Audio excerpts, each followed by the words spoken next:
Alors, salut Jaden, comment tu vas? Ça va, un peu fatigué, mais ça va. Je comprends, moi aussi je suis assez fatiguée. Merci du coup de ton temps pour cette interview. On va un peu voir, on va un peu creuser du coup dans ta vie perso. Et du coup, merci d'avance pour ton honnêteté et ton authenticité. Et j'ai hâte de voir un peu comment la discussion va se dérouler. Donc tu as fait quelques sons il n'y a pas très longtemps. Et du coup, on va un peu creuser ces sons-là pour voir un peu qu'est-ce qui t'a poussé à les faire, etc. Et du coup, ma première question, un peu forte du coup dès le début, mais est-ce que tu es actuellement en dépression? Oui, oui, je, Mhm. je suis en dépression. Et depuis combien de temps t'es en dépression?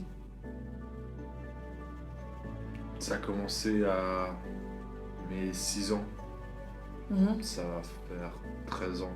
Mhm. Est-ce qu'il y a eu un moment où tu t'es dit j'aimerais ne plus du tout être en dépression? Bah, c'est pour ça que je fais ça, j'ai envie d'arrêter de porter un masque, Mhm. d'arrêter de cacher plein de choses derrière ce masque Mhm. et d'avoir un faux sourire, tu vois. Mhm. Du coup, est-ce que ce serait comme ça que tu définirais la dépression ou bien tu as d'autres termes par rapport à ça? La dépression, euh, quand t'es en dépression, surtout très jeune, généralement t'en parles pas. Mhm. Parce que souvent, t'es en dépression parce que t'as vécu des trucs humiliants. Mhm. Après, parfois, tu peux très bien être en dépression et qu'il n'y a aucune raison. Tu vois, la dépression, ça arrive d'un coup. C'est, t'es juste triste pendant des jours, des mois, voire des années, Mhm. et il n'y a pas de raison. T'es à la maison, t'as la flemme de tout, Mhm. même, même des choses où t'es passionné, bah t'as la flemme. Mhm. Il y en a qui sont en dépression, qui mangent pas du tout. Moi, c'était l'inverse, je fais que manger. Alors que Mhm. j'ai même pas faim, j'ai juste besoin de faire quelque chose et du coup, je bouffe. Mhm. Euh, Après, il y a plusieurs étapes dans la dépression. Il y a des moments dans la dépression où justement tu fais de l'insomnie, où tu vois des choses obscures, où tu Mhm. rêves de choses pas très saines. Mhm. Est-ce que le fait de le mettre dans une chanson, ça t'a permis de déjà libérer ce que tu avais en toi? Moi, je voulais montrer aux autres que la personne qui voit sur les réseaux, c'est moi, mais il y a plus que ça. Mhm. Tu vois, il y a des trucs que je montre pas. C'est pas parce que on dirait que une personne a une belle vie sur les réseaux qu'elle est forcément heureuse, tu vois. Mhm. Totalement, totalement. Comme du coup on parle de tes chansons, dans ton premier son s'appelle Elle dort plus, mais c'est qui le elle? Le elle, c'est ma mère. Mhm. Euh, Elle sait que j'ai vécu des choses, mais elle connaît pas toute l'histoire. Du coup, elle pense souvent à moi. Mhm. Elle se fait du souci pour moi. Mhm. Et elle me le dit plusieurs fois que cette nuit, elle a pas dormi parce qu'elle pense à moi, tu vois. Puis elle angoisse parce qu'elle a pas envie que je fasse une connerie, tu vois. Mhm. Et toi, du coup, ça te fait quoi de savoir ça de ta maman? Bah, forcément, ça me rend un peu triste parce que j'ai envie qu'elle vive dans le bonheur, tu vois. Je veux pas Mhm. la rendre triste. Moi, je préfère souffrir pour son bonheur. Mais c'est vrai que c'est un point en plus, quoi. Mhm. T'as pas envie de blesser ta mère. Clairement, c'est pas évident. Euh, du coup, tu dis aussi dans ta musique, je fais des rêves noirs, noirs, noirs, bien plus noirs que les enfers. C'est quoi ces rêves noirs? C'est des nuits où dans tes rêves, tu vois des choses obscures. Mhm.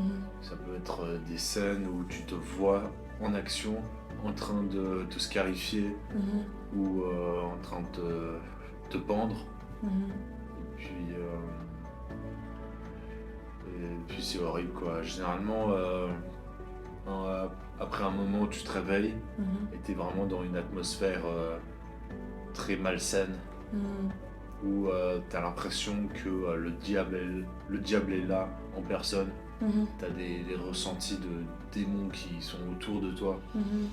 Et t'as de l'angoisse, tu te sens seul Mhm. et t'as pas d'aide quoi, tu peux rien faire. Mhm. Mais tu penses qu'ils sont liés à quoi ces rêves? Est-ce que pour toi ces rêves ils ont une signification particulière ou c'est juste des rêves genre entre guillemets malsains? Je pense que d'un côté, c'est de ce qu'on rêve, enfin ce que je rêve du coup, c'est des trucs que au fond j'aimerais finir avec ma vie, tu vois. Mhm. Dans certains moments, j'ai envie de me suicider. Mhm. Euh, tu contrôles pas ces rêves. Mhm. Genre, dans la vie de tous les jours, il y a des moments où tu vas te sentir mal, où tu vas avoir des idées noires. Mhm. Et, euh,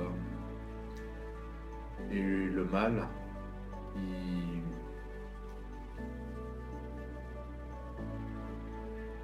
il profite de ça justement.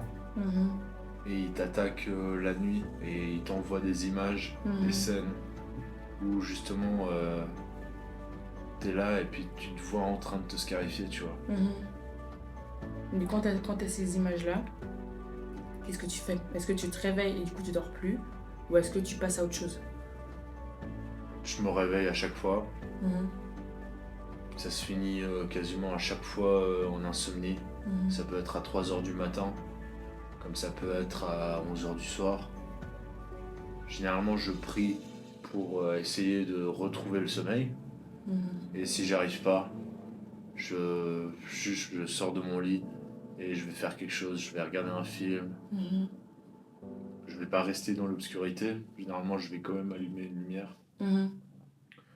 Mais ouais, généralement, je me réveille et puis je fous rien enfin, je dors plus jusque le lendemain matin, quoi. Mhm. Ok.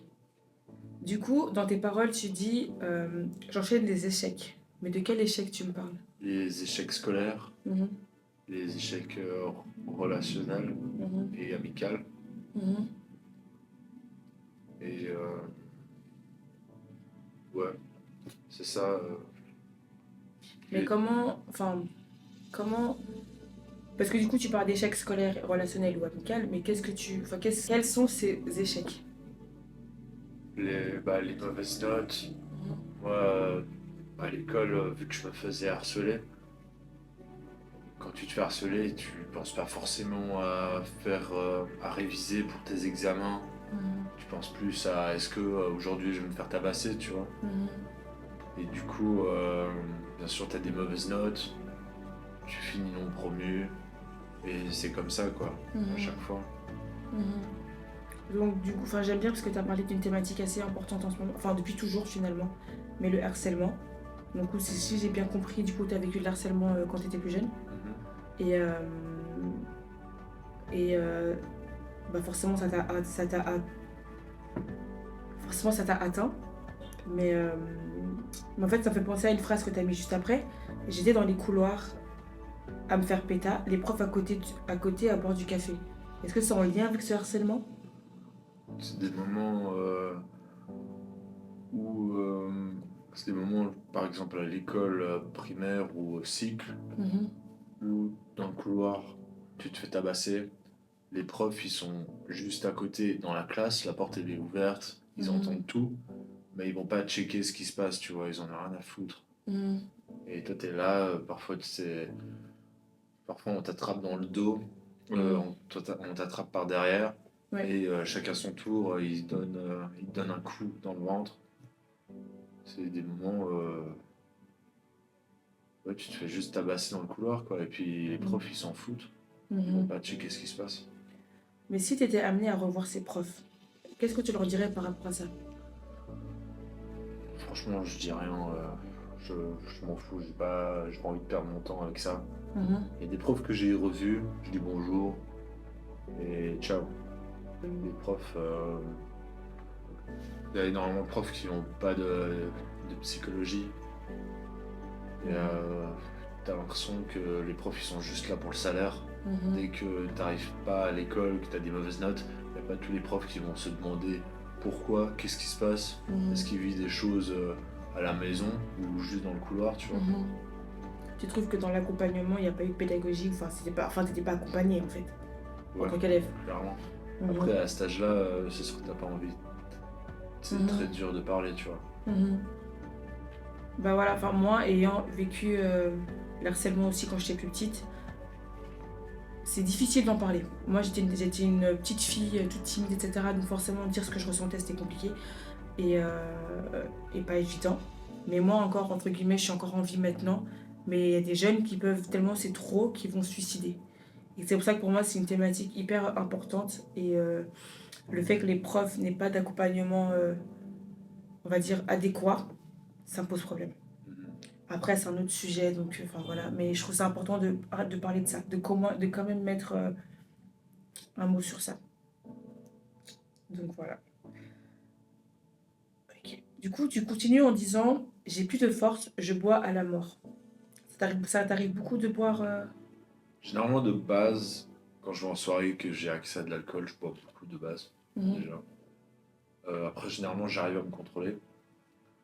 Il y a eu peut-être 2 ou 3 fois où vraiment j'ai bu sans compter, où je voulais vraiment que ça se finisse au coma, tu vois.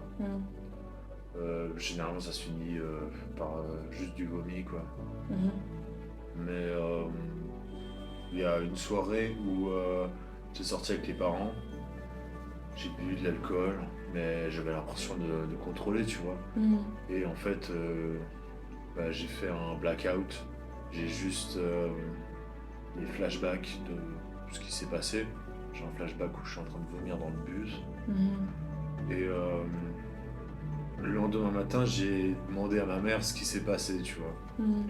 Et elle m'a dit que j'avais eu des propos qui ont fait pleurer mon frère, tu vois. Et apparemment, j'aurais dit que je voulais mourir, que j'en avais marre de cette vie, que ma vie c'était de la merde. Et après, elle m'a dit ça se voit que t'es pas encore guéri et puis que faut que t'en parles. Et quand t'as dit ça, enfin quand t'as dit ce qui s'est passé, c'était quoi ta réaction, ta première réaction? Bah, au fond, je savais que j'avais ce ressenti, tu vois, ce sentiment que la vie c'est de la merde, que j'ai envie de mourir. Mais j'avais pas prévu que ça sorte comme ça, justement. Généralement, je contrôle mes propos quand je suis sobre.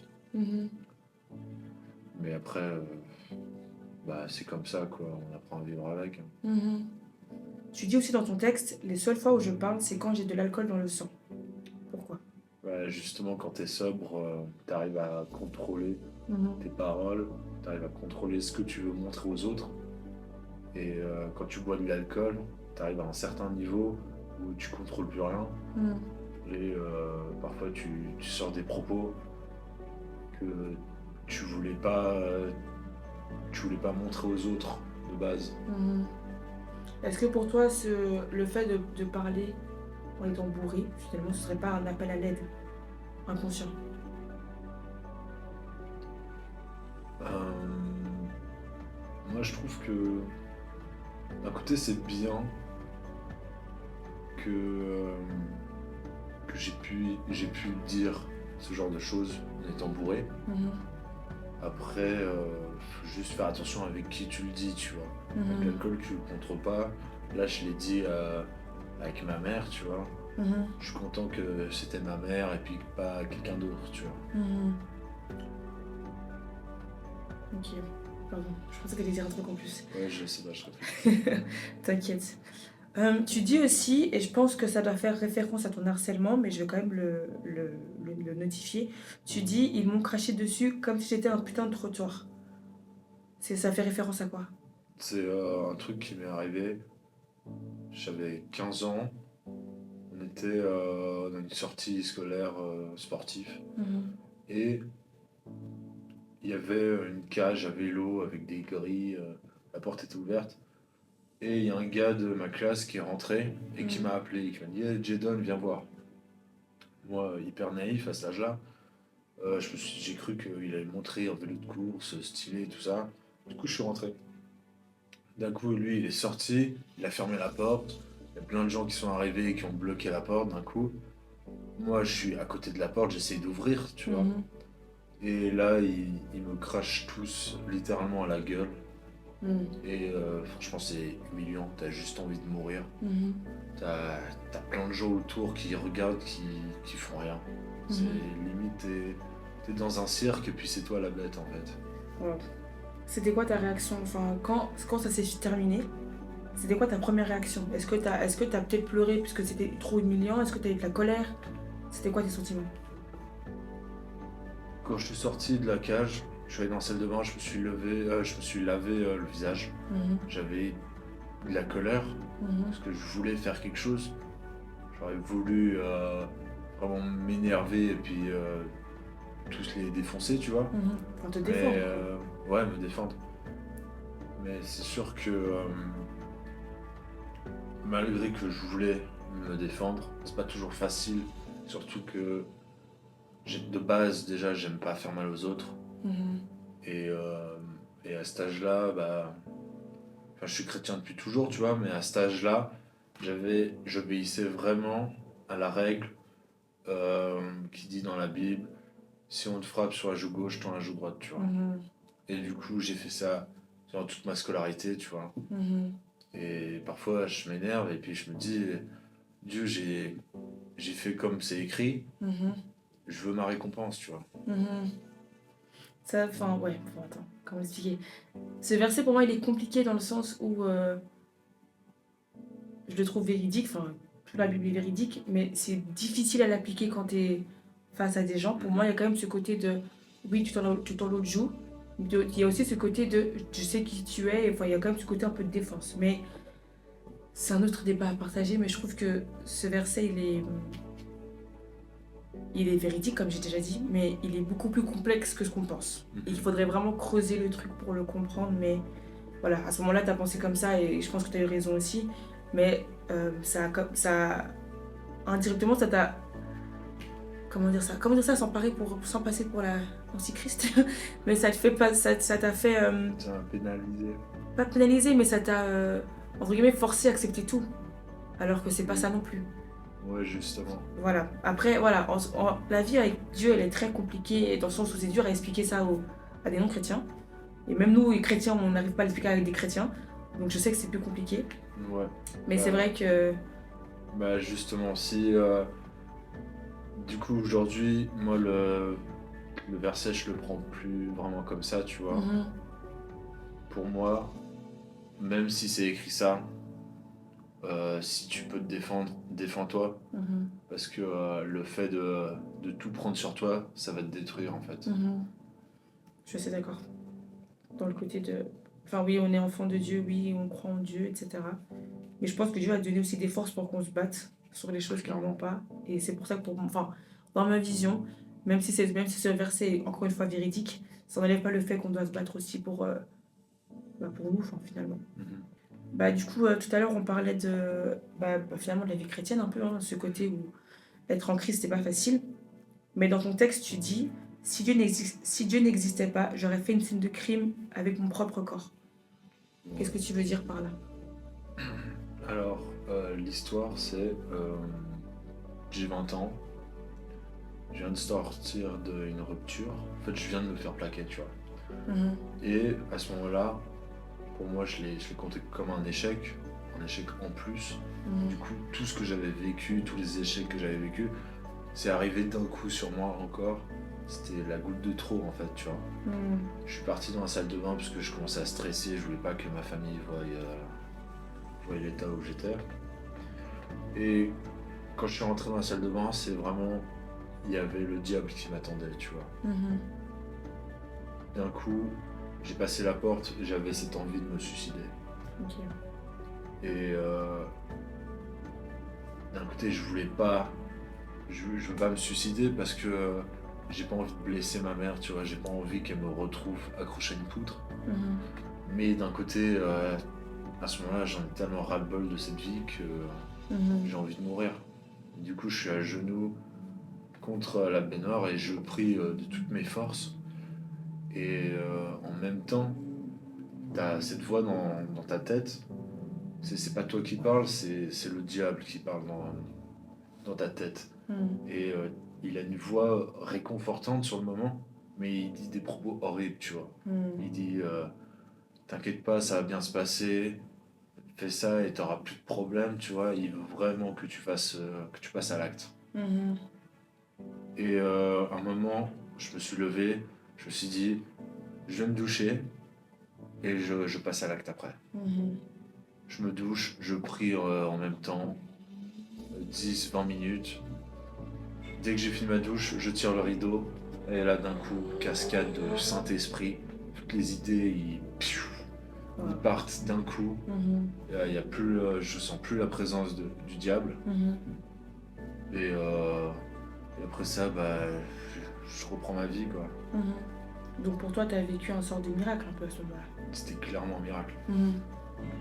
Est-ce que tu as eu, enfin, on en parlera de toute façon de tout à l'heure, mais est-ce que tu as eu euh, ouais, des tentatives où tu as repensé à ça?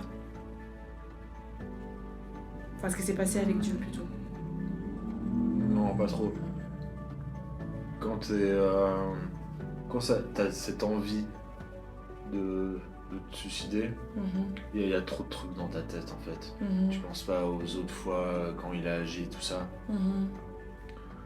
Euh, ouais, quand t'as envie de te suicider, t'as trop de trucs, tu vois les scènes, t'imagines déjà les scènes comment ça va se passer, Mhm. comment ta famille vont te retrouver. Mhm. Tu penses à tout ça.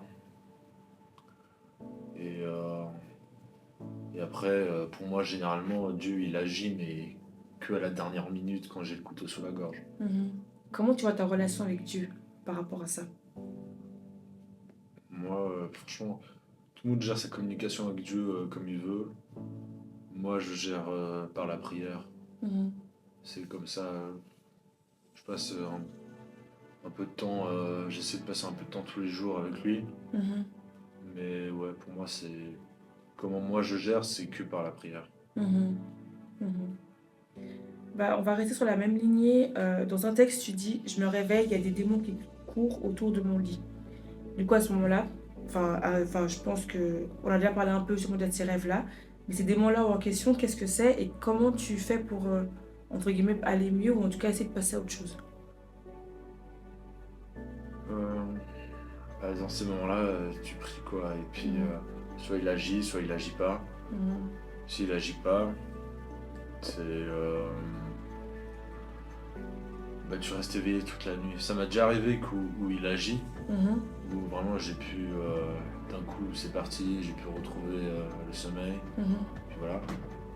Après, quand il agit pas, je reste éveillé toute la nuit. Mhm. Et puis voilà, et puis le lendemain, bah, c'est une nouvelle journée.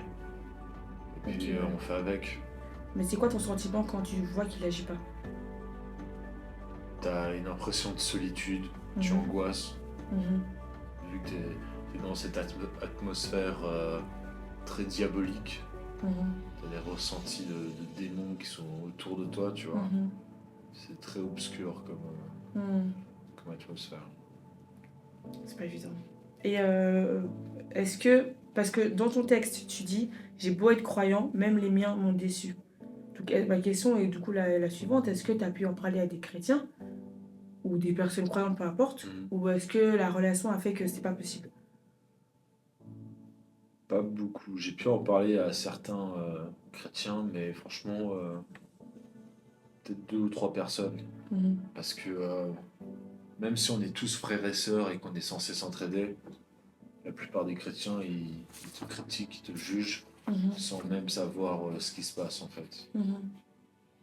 Et du coup, les personnes à qui tu as pu en parler, donc tu m'as dit c'est des croyants, euh, qu'est-ce qui a fait que eux, ça marche, ça passait bien pour discuter et pas les autres? Bah, c'est des gens, ils sont ouverts d'esprit, Mhm. ils savent écouter, Mhm. et ils vont pas te critiquer si tu fais quelque chose de mal. C'est, ils essaient de comprendre pourquoi tu fais ça. Au lieu de te dire, t'as pas le droit de faire ça, c'est pas chrétien, tu vas aller en enfer, tu vois, si tu fais ça. Mhm. Et par rapport à ça, tu as mis un texte où c'était écrit c'est à ton anniversaire que tu vois qui sont les vrais. Qu'est-ce que tu veux dire par là? Que même avec une dizaine d'amis, le jour de ton anniversaire, si t'as de la chance, il y a peut-être 5 personnes qui vont te souhaiter joyeux anniversaire, tu vois. Mhm. Là, il y a 2 semaines, non, il y a 2 jours, c'est ton anniversaire. Mhm. J'ai des meilleurs amis, ils m'ont même pas souhaité joyeux anniversaire, tu vois. Mhm. Puis ça fait mal, quoi. Mhm. Parce que toi, t'es là à leur anniversaire, tu souhaites leur anniversaire, et tu vas dépenser de la thune, tu vas les acheter des cadeaux, tu vois. Mhm. Eux, ils sont même pas capables de regarder leur agenda, tu vois. Mhm. C'est juste, ça fait mal, quoi. Tu te réveilles le matin, le jour de ton anniversaire, t'es tout excité, Mhm. puis en fait, à la fin, tu remarques qu'il y a 3 personnes qui t'ont souhaité bon anniversaire. Mhm. Donc en fait, t'as l'impression juste que genre que tu donnes beaucoup mais que tu reçois pas ce que tu donnes. Voilà. Mhm.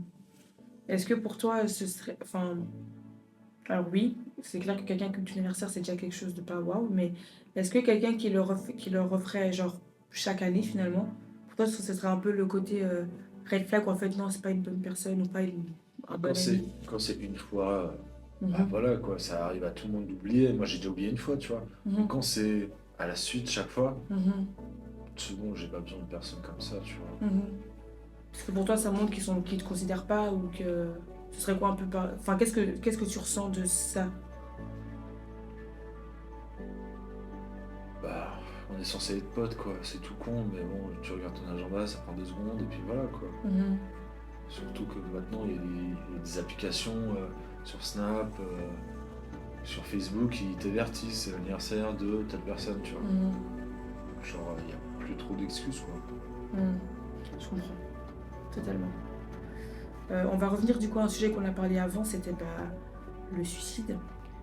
On en a parlé un peu vite fait, mais du coup, est-ce que tu as... Enfin, du coup, tu en as parlé, mais est-ce que tu as eu,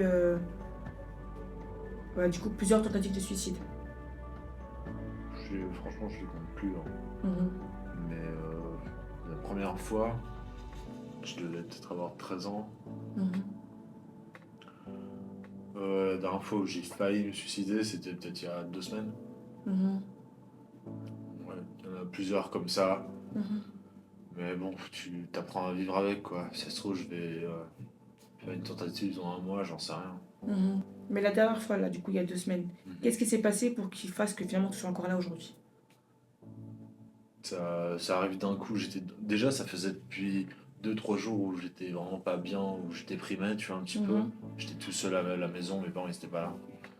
Et d'un coup, le matin, j'étais dans mon lit, je commence à fondre en larmes Mhm. et j'ai cette envie de me scarifier, tu vois. Mhm. Et je vois la scène où je me vois en train de me scarifier, je vois la scène où je suis en train d'accrocher la corde pour me pendre, Mhm. et j'imagine déjà comment ma famille va, me, va me découvrir, tu vois, Mhm. va me retrouver. Et à ce moment-là, je prie, bien sûr, mais je craque, et puis juste avant de me lever pour aller dans la salle de bain, j'arrive à trouver la force d'appeler ma mère, qui Mhm. n'est pas du tout en Suisse, elle était en Angleterre, je sais pas où. Mhm.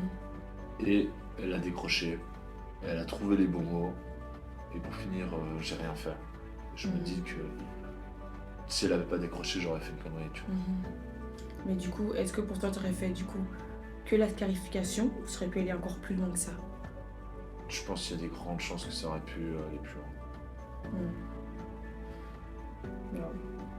Euh, on en parlait déjà avant, mais du coup, pour toi, qu'est-ce qui fait, ou quoi ou qui, qu'est-ce qui fait en gros que tu sois toujours en vie aujourd'hui, malgré toutes tes tentatives? Les miracles de Mhm. Dieu qui agit à la fin, mais pile au bon moment, en fait, tu Mhm. vois. Euh, et aussi ce truc de t'as pas envie de blesser ta mère, tu vois. Mhm. Je préfère souffrir pour le bonheur de ma mère, tu vois. Mhm. Mais après, souffrir jusqu'à quel point? Oui, justement, après c'est dur. Ouais. Mhm. tu pourras pas garder tout jusqu'à ta mort. Il y a un moment où tu vas craquer. Mhm. Du coup, c'est pour ça en partie un peu que tu fais ce podcast pour justement te permettre toi de Oui, ressortir ce que tu ressens. oui, et surtout montrer justement que le Jidon qu'ils voient sur les réseaux, c'est moi, mais il n'y a pas que ça, tu vois. Faut Mhm. pas me juger par rapport à ça. Sur les réseaux, on voit que je voyage beaucoup et tout ça. J'ai l'impression que, vu que j'ai de l'argent pour voyager, Mhm. je suis heureux, tu vois. Mais non, il y a un masque derrière tout ça, tu vois. Bah, du coup, t'en as parlé un peu, mais est-ce que du coup l'argent fait le bonheur? Clairement pas. Mhm. L'argent, ça contribue. Mhm. On m'a déjà sorti des trucs où... on m'a déjà sorti des phrases où j'avais... Il disait j'avais pas besoin... Non, j'avais pas le droit. Non. Ils m'ont sorti des phrases comme tu peux pas avoir de problème, t'es riche. Mhm. Et là aussi, tu te dis, bon, en fait, il y a un truc qui va pas parce que juste parce que je suis bien financièrement, j'ai pas le droit de me plaindre, Mhm. j'ai pas le droit d'être triste, tu vois. Mhm. Et puis c'est complètement faux, tu vois. Je suis bien financièrement, ça m'empêche pas de penser à la mort. Mhm. C'est combien de milliardaires finissent pendus? Mhm. Totalement. Quand t'as de l'argent, il y a toujours quelque chose qui manque. Mhm. T'as totalement raison. Enfin, c'est exactement ce que je pense aussi. Et ma question, c'était, enfin, quelles sont ces personnes en fait qui te font ces critiques-là? Bah, généralement, c'est des gens qui ont besoin d'argent, Mhm. justement. Et puis, partout, ils jugent par ce qu'on voit sur les réseaux. Mhm. On voit tous des riches sur des yachts et tout ça, qui avec un sourire, t'as l'impression qu'ils sont heureux. Mhm. Mais au fond, est-ce qu'ils sont vraiment heureux? Mhm. Parce que y a la magie du montage, tu vois. Tu fais ce que tu veux sur les réseaux. C'est ça. Bah, t'as mis un point assez en avant où aujourd'hui les réseaux sociaux, enfin en tout cas beaucoup plus que quand j'étais plus jeune, mais aujourd'hui tout le monde est entre guillemets fake sur les réseaux. Tu peux montrer que t'es souriant, puis derrière t'es bout de ta vie en train de décéder. Enfin, Ouais, justement. les réseaux c'est devenu un masque, mais pour tout le monde. Où Mhm. tu montres un côté où tout va bien, alors qu'en réalité c'est difficile pour tout le monde. Donc totalement. Est-ce que du coup, parce qu'on en parlait au début, mais est-ce que ta dépression, elle a eu un impact sur ta personnalité de maintenant? Euh, je dirais que j'ai un traumatisme scolaire quand même. Mhm. Il y a des trucs que j'arrivais à faire à l'époque et que j'arrive plus du tout à faire, Mhm. comme parler devant un public. Mhm. De base, j'ai fait 3 ans de théâtre. Quand j'étais petit, je pouvais apprendre des textes par cœur et puis jouer dans des scènes. Mhm. Aujourd'hui, la dernière fois, à mes 19 ans, je faisais un camp où j'étais moniteur. Et un soir, les moniteurs faisaient un spectacle pour les enfants. Mhm. J'avais littéralement une phrase, j'avais la feuille avec moi, et j'ai même pas réussi à la lire, Mhm. tu vois. Alors que c'est des enfants, c'est complètement débile. Mhm. On s'en fout de ce qu'ils pensent. Ouais, et pourtant, je comprends totalement. Mhm. C'est pas évident. Bah, du coup, tu l'as un peu dit, mais du coup, ça a eu des impacts sur ta vie en fait. Ouais, Enfin, clairement. ça a des impacts aujourd'hui en fait. Mhm. Mhm. Je fais des crises d'angoisse, tu vois. Je peux être à l'épicerie en train de faire mes courses. Mhm. Je peux paniquer alors qu'il n'y a aucune raison. Mhm. Mais du coup, qu'est-ce qui te soulage dans ça? Enfin, qu'est-ce que tu peux faire qui te permet de te calmer dans ces moments-là? Généralement, en soirée, c'est l'alcool, quoi. Mhm. Et la journée, tout ce qui fume, je prends, quoi. Mhm. Il y a cet effet de dopamine qui devient aussi addictif. Mhm. Mais au moins, t'arrives à te sentir libre pendant quelques heures, tu vois. Mhm. Et ça te soulage, et tu penses pas aux problèmes que t'as. Mhm. Mais si t'avais pas l'alcool ou la fumée, tout ce genre de monde un peu, est-ce que tu pourrais être heureux quand même? Est-ce que tu pourrais être joyeux si t'avais pas ces choses pour te calmer? Je pense que ce serait beaucoup plus dur. Mhm. Parce que, en fait, l'effet de dopamine, tu peux ressentir avec les amis, même dans la louange, tu vois. Mhm. Mais t'es jamais sûr de la ressentir, cette dopamine. Mhm. Et le fait de prendre quelque chose, comme l'alcool ou la clope, là, Mhm. t'es sûr d'avoir cet effet, en fait. Mhm. Je vois ce que tu veux dire. Est-ce que, bon, est-ce que cette dépression, elle t'a apporté des phobies? Ou t'en avais déjà avant cette dépression? Je dirais la phobie du jugement, hein. Mhm. On a toujours peur des critiques des autres, alors que c'est complètement débile. Mhm. On vit sa vie, tu t'habilles comme tu veux, et puis voilà. Mais bon, Mhm. on a toujours peur, surtout sur les réseaux, les commentaires et tout ça. Mhm. Tu sais jamais ce qu'ils vont dire. Mhm.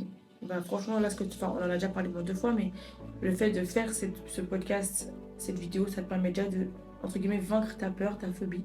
Et c'est pas tout le monde qui le fait, donc vraiment, chapeau à toi, sache-le. Et ma dernière question, qu'est-ce que tu n'as pas mis dans tes chansons comme thématique? Il y a un truc qui s'est passé que j'ai pas dit dans mes sons.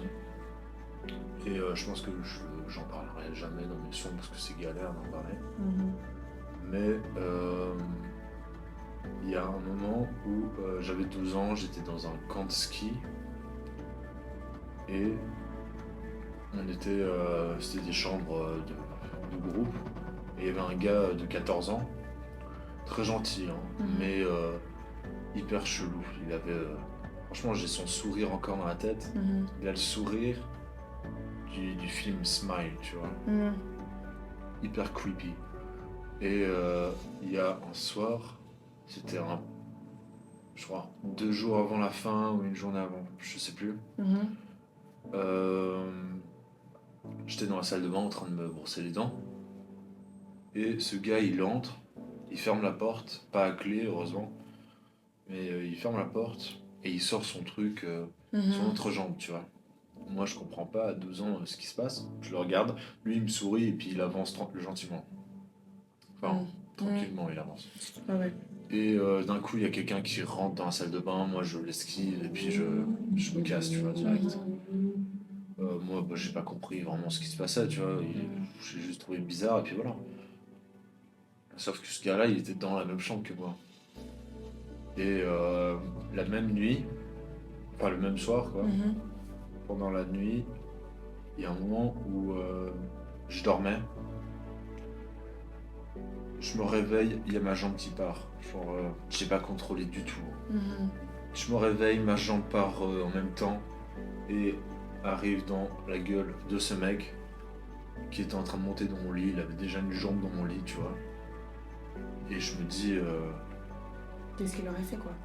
qu'est-ce qu'il a voulu faire? Mhm. Et honnêtement, je pense que c'est Dieu qui a contrôlé cette jambe. C'était pas moi, moi j'étais en train de dormir. Mhm.